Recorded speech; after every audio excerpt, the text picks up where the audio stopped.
રાધે રાધે મિત્રો. આજે આપણે ઠાકુરજીનો પ્રસંગ ચિત્રા સખીનો એક પ્રસંગ સાંભળીશું. ચિત્રા સખી બરસાના જોડે ચિકસોલી ગામમાં ચિત્રા સખી થઈ ગયા. હવે પ્રસંગ આ રીતે છે. એકવાર ઠાકુરજી રોતા રોતા યશોદા મૈયા પાસે આવ્યા કે મૈયા, મારો એક સખો છે, મિત્ર છે, જે મને આખો દિવસ પકડી રાખે છે. જો મૈયા, મને પકડીને આખો દિવસ મારો હાથ પકડી રાખ્યો તો મારો હાથ સૂજી ગયો. જો મૈયા, આ મારા કંકણથી અહીંયા છોલાઈ ગયું. યશોદા મૈયાએ કીધું, હા, સૂજી તો ગયું છે. પછી યશોદા મૈયાએ કીધું કે લાલા, તને એ તારો મિત્ર બહુ હેરાન કરતો હોય તો હવે આપણે કાલથી બહાર રમવા જવું નથી, તું ઘરમાં જ રમજે. ઠાકુરજીએ કીધું કે ના, રમવા તો હું બહાર જ જઈશ. યશોદા મૈયાએ કીધું, પેલો તારો મિત્ર તને હેરાન કરે છે, એના કરતા તું ઘરમાં જ રમ. તારે એક તો તારો મિત્ર હેરાન કરે છે અને પાછું તારે બહાર રમવા પણ જવું છે. એટલે ઠાકુરજીએ કીધું, હા, રમવા તો હું બહાર જ જઈશ. પછી ઠાકુરજીએ કીધું કે મૈયા, એક કામ કરો, તમે મારું ચિત્ર બનાવડાવો અને એવું ચિત્ર બનાવડાવજે મૈયા કે ચિત્રમાં હું જેવો છું ને એવો જ દેખાવું. એટલે એ ચિત્ર હું પેલા મારા મિત્રને આપી દઈશ તો હું શાંતિથી રમી શકીશ, મને એ હેરાન કરશે નહીં. મારે એનો પીછો છૂટી જશે. તો મૈયાએ કીધું કે ઠીક છે. તો યશોદા મૈયાએ એક સખીને બોલાવી અને સખીને કીધું કે તપાસ કરો, કોઈ ચિત્ર બનાવનારું છે. પેલી સખીએ કીધું કે બરસાના ચિકસોલીમાં એક ચિત્રા સખી છે અને એ ચિત્રા સખીને એવી વિદ્યા આવડે છે કે એ કોઈને પણ એક વાર જોવે એટલે એનું યથાવત ચિત્ર બનાવી દે. હવે મિત્રો, આ જે ચિત્રા સખી છે એને સરસ્વતી માતાની સિદ્ધિ હતી કે એ કોઈને એક વાર જોવે ને એટલે જેવું માણસને જેવું જોયું હોય એવું અને એવું ચિત્ર એ બનાવી દે. જે વ્યક્તિને જોયું હોય એવું જ ચિત્ર એ બનાવી દે. પછી પેલી સખી જે ગોપી હતી એ ગઈ ચિત્રા સખી પાસે અને એને કીધું કે યશોદા મૈયા તને બોલાવે છે લાલાનું ચિત્ર બનાવવા માટે. તો ચિત્રા સખી એ કીધું કે એવી રીતે હું કઈ ગમે તેનું ચિત્ર બનાવવા આવું નહીં. અને ચિત્રા સખીનો એવો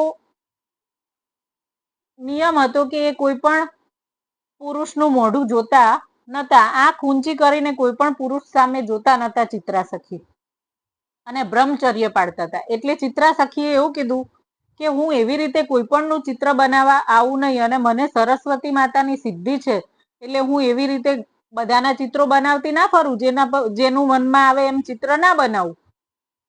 પછી પેલી ગોપીએ કીધું કે અમારો લાલો કઈ સામાન્ય માણસ નથી, કોઈ સાધારણ વ્યક્તિ નથી. તું એકવાર આવ નંદ ભવન, યશોદા મૈયાને મળ, શ્યામ સુંદરને મળ અને પછી ચિત્ર બનાવ. ચિત્રા સખીનું મન નહોતું, પણ પેલી ગોપીએ બહુ આગ્રહ કર્યો એટલે ચિત્રા સખી મન નહોતું તેમ છતાં નંદ ભવન આવી. ગોપીએ કીધું યશોદા મૈયાને, મૈયા, આ ચિત્રા સખી આવી ગઈ. હવે યશોદા મૈયા બેઠા છે અને સામે ચિત્રા સખી બેઠી છે. ચિત્રા સખીનું મુખ યશોદા મૈયાની સામે છે અને મૈયાની બિલકુલ પાછળ ઝરૂખો હતો જ્યાં ઠાકુરજી ઊભા હતા. હવે યશોદા મૈયા ચિત્રા સખીને કહી રહ્યા હતા કે મારો લાલો તો બહુ જ સુંદર છે, એના પીળી પીતાંબરી પહેરે છે, કાનમાં કુંડળ પહેરે છે, નાકે નથણી પહેરે છે, ગળામાં માળા પહેરે છે, એના વાંકડિયાળા વાળ છે અને માથામાં જુડો બનાવી અને મોર પીંછ ભરાવે છે. બહુ જ સુંદર દેખાય છે મારો લાલો. ચિત્રા સખી ને આ બધું યશોદા માતા કહી રહ્યા હતા. એમને ડાયરેક્ટ લાલાને સીધો ચિત્રા સખીને મલાવ્યો નહોતો. જ્યારે યશોદા માતા લાલાનું આ રીતનું રૂપનું વર્ણન કરી રહ્યા હતા એ વખતે ઠાકુરજી ઉપર ઝરૂખામાં પડદાની પાછળ આ બધું સાંભળી રહ્યા હતા. એટલે ઠાકુરજીને થયું કે મૈયા આપણા રૂપના વખાણ કરી રહ્યા છે, તો આપણે જરા એકવાર દર્શન આપી દઈએ અને એક ઝલક દેખાડી દઈએ આપણી. હવે ઠાકુરજી નટખટ હતા, એ તો આપણને ખબર જ છે. તો આ બાજુ મૈયા વર્ણન કરી રહ્યા હતા, પીળી પીતાંબરી પહેરી છે, માળા પહેરી છે, કુંડળ પહેર્યા છે. એટલામાં ઠાકુરજી પડદા પાછળથી આમ ઝરૂખામાંથી આમ પડદો ખોલ્યો અને પીળું પીતાંબર ને માળા ને કુંડળ ને બધું ઉતારીને નંગમ નંગા ઉભા હતા. પેલી ચિત્રા સખી જોઈ રહી હતી, એને આમ જોયું તો હા, ઠાકુરજી એકદમ નંગમ નંગા લાલો. ચિત્રા સખીએ કીધું, અચ્છા મૈયા, તમારા લાલાએ પીળી પીતાંબરી પહેરી છે? યશોદા મૈયાએ કીધું હા, પણ ચિત્રા સખીની આંખો આમ ઉપર હતી એટલે માતા સમજી ગયા અને ચિત્રા સખીએ કીધું, તમે પીળી પીતાંબરી કહો છો, પણ મને તો લાલો નંગમ નંગા દેખાય છે. અને આમ જોઈને જ કીધું, મને તો લાલો નંગમ નંગા દેખાઈ રહ્યો છે. એટલે માતા સમજી ગયા કે પાછળ ઠાકુરજી ઊભા હશે. તરત જ મૈયાએ આમ પાછળ જોયું એટલામાં તો ઠાકુરજીએ પડદો વાખી દીધો. ફટાફટ પીતાંબર પહેરી લીધું, કુંડળ પહેરી લીધા, માળા પહેરી લીધી અને મૈયાએ એટલામાં જ મૈયાએ બૂમ પાડી, કનૈયા. તો ઠાકુરજી ફટાફટ પડદો ખોલીને આવી ગયા. એમને તો પીળું પીતાંબર ને બધું તરત જ પહેરી લીધું હતું. ચિત્રા સખીને કીધું કે તું કે છે નંગમ નંગા દેખાય છે, પણ આ તો જો, લાલો તો પીળું પીતાંબર પહેરેલું છે ને, જો. હવે ચિત્રા સખી આ બધું જોયું એટલામાં જ લાલાએ આ રીતે જ ઠાકુરજીએ ચિત્રા સખીનું મન મોહી લીધું. ચિત્રા સખી સમજી ગઈ કે આ કોઈ સામાન્ય માણસ નથી, આ કોઈ સાધારણ વ્યક્તિ નથી. પછી માતાએ કીધું કે ચિત્રા, જો ચિત્રા, અમારો લાલો છે ને બહુ જ સીધો છે, બહુ જ ભોળો છે, એકદમ ભોળો છે હો. એટલે તું જરા એનું ચિત્ર બહુ સરસ રીતે બનાવજે. હવે આ બાજુ મૈયા પાછા બોલી રહ્યા હતા કે મારો લાલો બહુ ભોળો છે, બહુ સીધો છે. અને પાછળ ઠાકુરજી પાછો પડદો ખોલી અને બે હાથ અંગૂઠા બતાઈ અને ડાન્સ કરે જતા હતા, નૃત્ય કરે જતા હતા અને એ મટક મટક નાચતા હતા. ચિત્રા સખી પાછા જોઈ રહ્યા ને ચિત્રા સખી કે હા મૈયા, તમારો લાલો બહુ સીધો છે. યશોદા મૈયાએ પાછું કીધું ફરીથી કે હા, મારો લાલો બહુ જ સીધો છે. એટલામાં લાલાએ ઉપરથી કીધું ઠાકુરજીએ કે મૈયા, આમને જરા કહેજે કે મારું ચિત્ર બનાવે ને તો મને જરા ગોરો બનાવી દે. શ્યામ તો હું છું જ, પણ હવે ચિત્ર બનાવવાનું છે તો ચિત્રમાં તો મને ગોરો બનાવે ને. એટલે આ મારો જે કલર છે ને, એ ચિત્ર બનાવતી વખતે એમાં થોડો સફેદ રંગ મેળવી દે, થોડો ચૂનો ભેળવી દે અને મારું ચિત્ર ગોરું બનાવે, ચિત્રમાં મારો કલર ગોરો બનાવે એમ. ચિત્રા સખી કે હા મૈયા, વાસ્તવમાં તમારો લાલો બહુ જ સીધો છે. આ બધું જયારે થતું હતું ત્યારે ચિત્રા સખીને કઈ અનુભવ થયો નહીં. અને હવે ચિત્રા સખી ત્યાંથી નીકળી ગયા. નંદ ભવનથી ઘરે પાછા જતા હતા. ચિત્રા સખી જયારે ઘરે પાછી જતી હતી ત્યારે ચિત્રા સખીને રસ્તો ભૂલી ગઈ, કારણ કે મનમાં બધા ઠાકુરજીના જ વિચારો ચાલતા હતા કે લાલો આવો દેખાય છે, આમ છે, તેમ છે. એટલે એમને જવાનું હતું બરસાના બાજુ અને ચિત્રા સખી પહોંચી ગયા યમુનાજી બાજુ. અને પછી તરત એમને યમુનાજી બાજુ જતા હતા અને વચમાં એમને એવું થયું કે હું તો રસ્તો ભૂલી ગઈ, મારે તો આમ જવાનું હતું, મારા ઘરનો રસ્તો તો આ બાજુ છે અને હું તો આમ અવળી જઈ રહી છું. એટલે ચિત્રા સખી ત્યાંથી પાછા વળ્યા. હવે ત્યાંથી પાછા વળ્યા ને રસ્તામાં પાછા લાલાના જ વિચારો ચાલે જાય છે. એમના ચિત્તમાં લાલો બેસી ગયો, એમના નેત્રોમાં ભરાઈ ગયો. એટલે ચિત્રા સખી જ્યાં જોવે ત્યાં એમને લાલો જ દેખાય. ઝાડ ઉપર જોવે તો બી એમને લાલો દેખાય, ચંચળ બાળ ગોપાળ દેખાય, રસ્તામાં ગાયો ચાલતા લાલો દેખાય, નદીમાં નાતો, યમુનાજીમાં નાતો લાલો દેખાય. બધે એમને ઠાકોરજી દેખાવા લાગ્યા. અને એમ કરતા કરતા ઠાકોરજીના વિચારોમાં ચિત્રા સખી ઘરે આવ્યા. ઘરે આવીને એમને મનમાં તો લાલો હતું. એ તો રાતભર એને ઊંઘ પણ ના આવી અને આમ લાલાના વિચારોમાં જ ખોવાયેલી રહી. હવે ફરીથી જ્યારે સવારે ઉઠી અને જે લાલાનું ચિત્ર બનાવવા બેઠી ત્યારે એના મનમાં એ જ લાલાનો સ્વર, એ જ લાલાનું સ્વરૂપ એ એના ચિત્તમાં, એના રોમમાં વસી ગયું હતું. એના મસ્તિષ્કમાં એકદમ બેસી ગયું હતું. એટલે ચિત્રા સખીના નેત્રોમાં પણ લાલાનું સ્વરૂપ વસી ગયું હતું. ચિત્રા સખીને મગજમાંથી એ બધું એના મનમાંથી જતું જ નહોતું, જે કાલે એને બધી લાલાની લીલાઓ જોઈ હતી. હવે ચિત્રા સખી ચિત્ર બનાવવા બેઠી એટલામાં જ પાછું મનમાં તો પેલું ચિત્તમાં તો લાલો જ લાલો હતું. એ તો એકદમ વ્યાકુળ જ બની ગયેલી હતી. અને જેમ નંદ ભવનમાં ઠાકુરજી પડદા પાછળથી લીલાઓ બતાવતા હતા, એમ ચિત્રા સખીના ઘરમાં પણ ઠાકુરજી લીલાઓ બતાવવા લાગ્યા. પડદા પાછળ લાલો દેખાય. ચિત્રા સખીને અવાજ આવ્યો. એને અવાજ સંભળાયો તો એને અવાજની દિશામાં જોયું તો પડદા જોડે લાલો ઉભો છે. અને લાલા એ લીલા કલરની પોશાક પહેર્યો છે. થોડી વારમાં વળી પાછી ચિત્રા સખી જોવે તો લાલા એ પીળા કલરનો પોશાક પહેર્યો છે. ચિત્રા સખી ઊભી થઈને ત્યાં ગઈ એટલામાં તો લાલો ત્યાંથી અંતર ધ્યાન થઈ ગયો. જોવે છે તો લાલો હસી અને ચિત્રા સખીની જગ્યાએ આવીને બેસી ગયો અને ત્યાં જે પેલું પેપર મૂક્યું હતું, કાગળ ચિત્ર બનાવવા માટે, ત્યાં લાલો કંઈક એમ જ કંઈક કરવા માંડ્યો. ચિત્રા સખીએ કીધું, તમે ત્યાં કશું ના કરશો, હું અહીંયા બેસું છું અને તમે અહીંયા બેસો, હું તમને જોઈ અને ચિત્ર બનાવું. એટલામાં તો ઠાકુરજી પાછા અંતર ધ્યાન થઈ ગયા અને એટલામાં પેલી સખી આવી. હવે જે ગોપી હતી, જે ચિત્ર બનાવવા માટેનું નિવેદન કરી ગઈ હતી ને ચિત્રા સખીને યશોદા મૈયા પાસે લઈ ગઈ હતી, એ સખી આવી.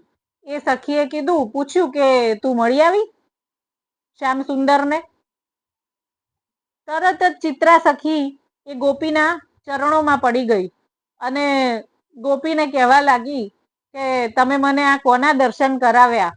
આ કોના સ્વરૂપનું તે મને દર્શન કરાવ્યું કે મારા રોમમાં વસી ગયું એમનું રૂપ, મારા ચિત્તમાં વસી ગયું, પણ મારાથી એમનું ચિત્ર બનતું નથી. એ મારા રોમમાં વસી ગયો છે. મને બધી બાજુ દેખાય છે, બધી બાજુ દેખાય છે, પણ મન ભરાતું નથી. એટલે હવે પેલી ગોપીએ કીધું કે તું એમનું ચિત્ર બનાય, એનું ચિત્ર બનાવીશ એટલે તારું મન શાંત થઈ જશે. હવે ચિત્રા સખી બધી રીતે પ્રયત્ન કરે છે, પણ એનાથી ચિત્ર બનતું નથી. ચિત્રા સખીને એવું થયું કે હવે એનું ગુમાન જે હતું કે હું એક જ એવી છું કે જે મને સરસ્વતી માતાની સિદ્ધિ મળી છે અને હું બ્રહ્મચર્ય પાળું છું, એનું જે એમને એક ગુમાન હતું એ હવે જતું રહ્યું. કેમ કે એમનાથી લાલાનું ચિત્ર બનતું જ નહોતું. ગમે તેટલા પ્રયત્નો કરે, હજી તો શરૂઆત પણ નથી કરી. 2 દિવસ થઈ ગયા પણ લાલાના ચિત્રની શરૂઆત થઈ નહીં. પછી એને ચિત્રા સખીએ સરસ્વતી માતાને પ્રાર્થના કરી, 2 હાથ જોડી અને પ્રાર્થના કરી કે હે મૈયા, હવે તમે પ્રકટ થાઓ. સરસ્વતી માતા પ્રગટ થયા અને એમને પૂછ્યું કે બોલો ચિત્રા. ત્યારે ચિત્રા સખીએ કીધું કે મૈયા, હું એક સ્વરૂપ જોઈને આવી છું. એ સ્વરૂપ મારા ચિત્તમાં વસી ગયું છે, મારા રોમમાં વસી ગયું છે, પણ મારાથી એનું ચિત્ર બનતું નથી. સરસ્વતી માતાએ પૂછ્યું કે તું કોનું સ્વરૂપ જોઈને આવી છે? તો ચિત્રા સખીએ કીધું, હું નંદનંદન શ્રી કૃષ્ણનું સ્વરૂપ જોઈને આવી છું. સરસ્વતી માતાએ કીધું, તું નંદનંદન શ્રી કૃષ્ણનું સ્વરૂપ જોઈને આવી હોય અને તારા ચિત્તમાં એ સ્વરૂપ વસી ગયું હોય, તો પણ જો તારાથી ચિત્ર ના બને તો તારાથી નક્કી કોઈ અપરાધ થયો હશે. ચિત્રા સખીએ કીધું કે મૈયા, હું બ્રહ્મચર્ય પાળું છું, હું મારા કુટિયાની બહાર જતી નથી, તો મારાથી અપરાધ કેવી રીતે બને? હવે સરસ્વતી માતાએ જોયું કે ચિત્રા સખીથી શું અપરાધ બન્યો છે, તો એમને જોઈ અને પછી ચિત્રા સખીને કીધું કે જ્યારે બધી ગોપીઓ સાથે વૃષભાનુનંદિની રાધાજી દહીં વેચવા નીકળે છે ત્યારે તારા મનમાં એવો ભાવ આવે છે કે આ એક સાધારણ ગોપી છે જે દહીં વેચવા આવી છે. હવે એમને દહીં વેચવાની રાધાજીને કોઈ જરૂર નથી, પણ એ સખીઓ સાથે બહાર આવે છે. એટલે એ જે તારો રાધાજી માટે એ જે ભાવ આવ્યો કે આ એક સામાન્ય ગોપી છે, સામાન્ય કન્યા છે, એ તારાથી અપરાધ થયો છે. એ કોઈ સામાન્ય ગોપી નથી, એ તો શ્રી કૃષ્ણની આહલાદીની શક્તિ છે. અને જેવું સરસ્વતી માતાએ ચિત્રા સખીને આવું કીધું કે ચિત્રા સખી તરત જ દોડી અને વૃષભાનુનંદિની રાધાજીના પાસે ગયા અને એમના ચરણોમાં પડી અને ક્ષમા માગી. અને આપણા રાધાજી કિશોરીજી એકદમ દયાળુ, એમને તરત જ ક્ષમા કરી દીધી અને કીધું ચિત્રા હું તારો સ્વીકાર કરું છું, તું ઊભી થા. અને લલિતા વિશાખાને કીધું કે આમનું તિલક કરીને ચિત્રાનું સ્વાગત કરો. હવે ચિત્રા સખીનું લલિતા વિશાખાએ સ્વાગત કર્યું. પછી રાધાજીએ કીધું કે બોલો ચિત્રા, તમે શું અપરાધ કહો છો? ચિત્રા સખીએ કીધું કે તમે દહીં વેચવા આવતા હતા અને હું એવું સમજતી હતી કે તમે એક સામાન્ય ગોપી છો, પણ તમે તો શ્રી કૃષ્ણની આહલાદીની શક્તિ છો.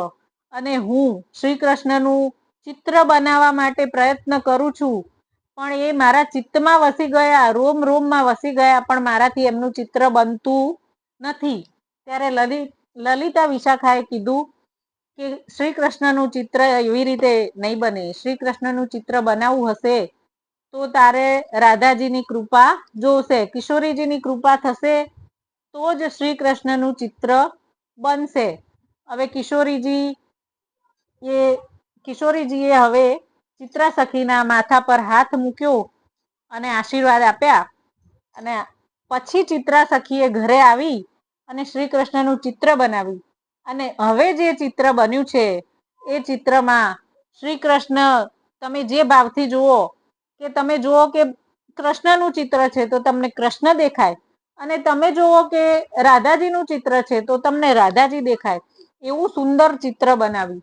અને પછી ચિત્રા સખી એ ચિત્ર લઈ અને નંદ ભવન ગયા. અને નંદ ભવન જઈ અને એમને એ જે ચિત્ર હતું એ યશોદા મૈયાને આપ્યું. યશોદા મૈયા ચિત્ર જોઈને બહુ જ ખુશ થઈ ગયા. અને યશોદા મૈયાએ કીધું કે ચિત્ર તો તે બહુ જ સરસ બનાવ્યું છે, તું માંગ, તું જે માગીશ ને એ હું આપીશ. ચિત્રા સખીએ કીધું કે હું માગીશ એ તમે આપશો? યશોદા મૈયાએ કીધું તું માંગતા વિચાર કરીશ પણ હું આપતા વિચાર નહીં કરું. તો ચિત્રા સખીએ કીધું કે મને તમારો લાલો આપી દો. યશોદા મૈયાએ કીધું લાલો તો કેવી રીતે આપું? ચિત્રા સખીએ કીધું મારે બીજું કંઈ જોતું પણ નથી, મને લાલો જ આપો, અને હું દક્ષિણા લીધા વગર જવાની પણ નથી. તો યશોદા મૈયા તો લાલાને લઈને અંદર જતા રહ્યા. ઠાકુરજીએ કીધું મૈયા હું વાત કરી આવું ચિત્રા સખી જોડે, મને એક વાર જવા દે, હું એક વાર એના જોડે વાત કરીને આવું, પછી એ જતી રહેશે. યશોદા મૈયા માનતા નથી, પણ ઠાકુરજીએ બહુ જ કીધું કે મૈયા મને એક વાર મળવા દે, હું એક વાર એને મળીને આવીશ ને એટલે એ જતી રહેશે. પછી યશોદા મૈયાએ કીધું કે સારું જા મળી આવ. હવે ઠાકુરજી ચિત્રા સખી પાસે આવ્યા અને ચિત્રા સખીને કીધું કે બોલ તારે શું જોઈએ છે? ઠાકુરજીએ એવું પૂછ્યું એટલે ચિત્રા સખીએ કીધું કે મારે સદા સદા માટે તમે મારી જોડે રહો. ત્યારે ઠાકુરજીએ કીધું કે જા હું તને વરદાન આપું છું, હું તારી જોડે જ રહીશ, એક રૂપે તારી સાથે રહીશ અને એક રૂપે અહીંયા ગોકુળ વૃંદાવન ત્યાં બધે રહીશ. હવે ચિત્રા સખીને કુટિયામાં ઠાકુરજીનો કાયમ માટે વાસ થઈ ગયો. પણ ચિત્રા સખી હવે બધું ભાન ભૂલી જ ગઈ હતી. એ તો ઠાકુરજીમાં એટલી મગ્ન થઈ ગઈ હતી. અને પાછું ઠાકુરજીએ અને શ્રીજીએ ચિત્રા સખીને એવા પણ આશીર્વાદ આપ્યા, એવી પણ સેવા આપી કે હવે કાયમ માટે તું અમારી નિકુંજની સેવામાં રહીશ. આ રીતે ચિત્રા સખીને ઠાકુરજી અને શ્રીજીનો લીલાઓ જોવાનો એમને લાભ મળ્યો. કાયમ માટે એ નિકુંજમાં નિવાસ કરવા લાગ્યા અને શ્રીજીની અષ્ટ સખીઓમાં ચિત્રા સખી પણ આવી ગયા. તો આપણું પણ ભાવ એવો હોય તો આપણને પણ ઠાકુરજી અને શ્રીજીનો સહવાસ મળે, એમના આશીર્વાદ મળે. રાધે રાધે મિત્રો.